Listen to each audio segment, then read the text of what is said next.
안녕하세요. 정신나간 임대인한테 쌍욕까지 들어본 집이 없어 서러운 세입자 개미입니다. 나쁜 임대인을 만나라. 이건 사기를 당해봐라 라는 뜻이 아니고요. 착한 임대인을 만나서 오래오래 한 집에 사는 게 마냥 좋은 게 아니다. 이게 제가 오늘 하고 싶은 이야기입니다. 착한 임대인 만난 분들, 임차인인 본인이 착하니까 임대인도 착한 겁니다. 본인은 착한 임차인인 거예요. 임대인, 임차인 모두 사람이기 때문에 착한 임대인, 나쁜 임대인, 착한 임차인, 나쁜 임차인 다 있어요. 여러분, 착한 임차인이 되지 마세요. 이 말은 월세를 늦게 내고 관리비 안 내고 새로운 세입자 구해야 되는데 집 안 보여주고 내 집 아니라고 벽에 못 박고 페인트 칠하고 뭐 그러라는 뜻이 아니고요. 우리 집 임대인은 착하니까 라는 명목으로 한 집에 오래오래 살지 마세요. 몸도 마음도 편하면 안주하게 됩니다. 오래오래 산다. 그 자체만으로도 임대인한테는 착한 임차인인 겁니다. 우리는 모두 내 집 마련의 꿈을 가지고 있잖아요?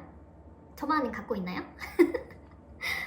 내 집 마련의 꿈을 가진 분들, 착한 임차인을 자처하지 마세요. 임차인이 안 나가고 계속 살아주면 임대인 입장에서는 돈 들어갈 일이 없죠. 때 되면 전월세 올려받을 수 있지. 내가 가진 집값도 오르지. 집값은 당연히 무조건 오르는 거는 아니죠. 떨어질 수도 있습니다. 그건 임대인의 리스크인 거고요. 저는 임대인 욕하고 임차인 편 들려고 떠들고 있는 게 아닙니다. 내 집 마련을 꿈을 꾸고 있는 임차인을 위한 영상이에요. 저는 중개사이자 임차인이니까 제 얘기이기도 합니다. 집값이 전세금보다 더 떨어져서 문제가 된 깡통 빌라들, 아직도 피해자들이 나오고 있고 전국적으로 문제입니다.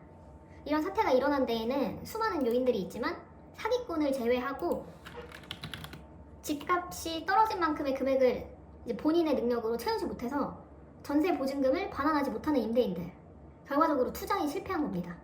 하지만 피해는 고스란히 세입자 몫이 됐습니다. 이런 경험을 하고 탈출한 분들은 아마 치를 떨면서 내 집 마련에 한 발짝 다가가고 있을 거예요. 세입자들은 집주인이 되기 위해서 돈을 버는 거잖아요. 저만 그런가요? 정말 날 열받게 하는 임대인을 한번 만나면 내 집 마련의 욕구는 커지기 마련입니다. 저처럼 말이에요. 마음이 앞서면 행동도 따라갈 수밖에 없습니다. 날 힘들게 하는 임대인을 만났다? 그 이후 단계와 목표는 결국 내 집 마련 수순으로 가게 됩니다. 돈 많은 부자들은 상관없는 이야기입니다. 서울에 집 있는 분들에게도 해당 사항 없고요. 저처럼 내 집 마련을 원하는 분들, 자꾸 점프해서 더 좋은 곳, 더 나아 보이는 곳으로 이사를 다니세요. 이사 다니는 게 정말 힘든 일입니다. 저도 이사 다니다 지쳐서 어디 한번 공부해보자 하고 자격증을 땄잖아요.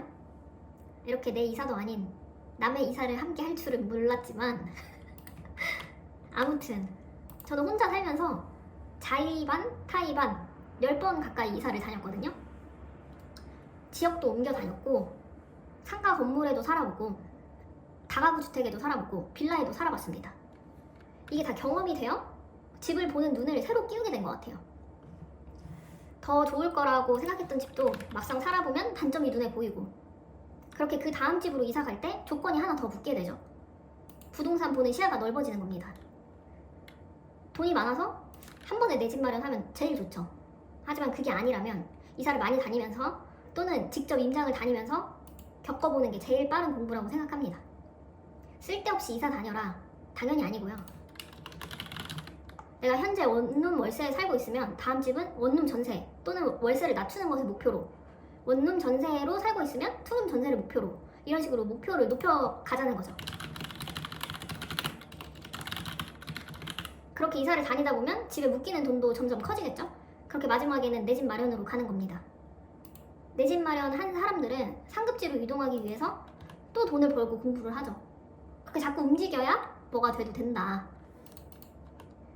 근데 진짜 결국 내 집 마련으로 가나? 사실 저도 아직 못한 일이라서 모르겠지만 이사 다닐수록 제 주거 만족도는 점점 높아졌어요. 이사 다니는 게 큰 스트레스지만 막상 하고 나면 그것 또한 경험이 된다. 너무 당연한 얘기였나요? 나는 투자를 잘해서 내 돈이 전세금으로 묶이는 게 싫은 분들은 월세 살다가 집 사는 거고요. 전세 사기가 대두되기 전에는 전세가 주거 사다리 역할을 했죠. 저는 지금도 전세는 내 집 마련의 사다리 역할을 한다고 생각하는데요. 당연히 큰 돈이 묶이는 만큼 전세 계약 시에는 꼼꼼하게 살펴보고 내 돈에 대한 안전장치를 충분히 하고 계약하시길 바랍니다. 여러분, 그리고 대출 무서워하지 마세요. 대출 받기 싫어하는 분들 정말 많거든요. 근데 대출 아무한테나 해주나요? 내가 청년이다, 신혼부부다 하면 전세 대출도 최대한 이용해서 주거에 드는 비용을 줄이고 매매 시에도 마찬가지입니다. 내가 노동으로 아무리 열심히 벌어도 자본소득을 이길 수 없습니다.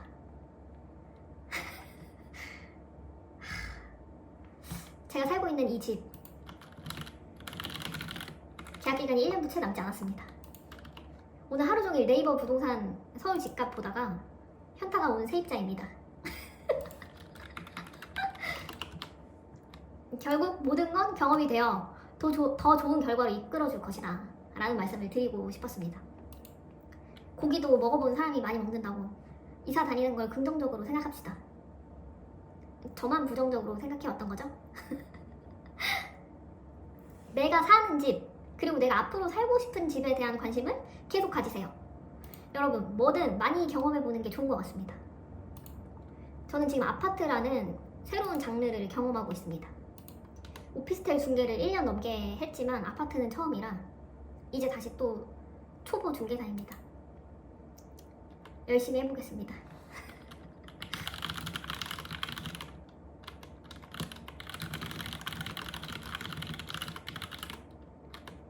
와, 오늘 저 다이빙 얘기 한 번도 안 했어요.